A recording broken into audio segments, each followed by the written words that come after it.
కర్ణాటక తాజాగా కుదుర్చుకున్నటువంటి ఒప్పందం ప్రకారం కూడా అంటే తాజాగా జరిగినటువంటి సర్వేలో కూడా ఒక కీలకమైనటువంటి ప్రక్రియ జరిగింది. ఏంటది అంటే కర్ణాటకలో ఓట్ల ఇదే అక్కడ పబ్లిక్ ఆధారంలో చూస్తే కాంగ్రెస్ పార్టీ సెకండ్ ప్లేస్‌కి వెళ్ళింది. బీజేపీ ఫస్ట్ ప్లేస్‌కి వచ్చింది. కానీ మైనారిటీల్లో 92% మంది కాంగ్రెస్‌నే నమ్ముతున్నారు.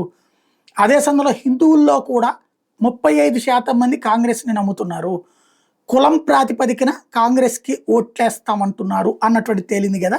దాంతో మైనారిటీ ఓట్లు పదిలం చేసుకోవడానికి ఇప్పటికే అదేది హిజాబ్ అక్కడ ధరించాల్సిన అవసరం లేదు. బురకా ధరించడం అనేది వాళ్ళ ఇష్టం. హిజాబు, బురకా ధరించి రావాల్సిందే. విద్యా సంస్థలు అనుమతించాల్సిందని ఆర్డర్‌లేసింది.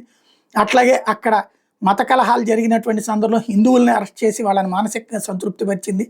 ఇప్పుడు తాజాగా భారతదేశంలోనే కాదు ప్రపంచంలోనే అతిపెద్ద మసీదు అక్కడ కడుతున్నారట కర్ణాటకలో. 1,00,000 చదరపు అడుగుల్లోనట. ఇది భారతదేశంలోనే అతిపెద్దదవుతుంది. ఇది ప్రపంచంలోనే. అదే సందర్భంలో మల్టీ స్పెషాలిటీ హాస్పిటల్ కూడా ఇంకొకటి ముస్లింల కోసం అని ప్రత్యేకించి కట్టే అంశం కూడా చర్చకొస్తోంది. 50 కోట్ల రూపాయలతో ఉల్లాల్ ప్రాంతంలో ఇది నిర్మాణానికి సంబంధించి ఓకే చేశారు.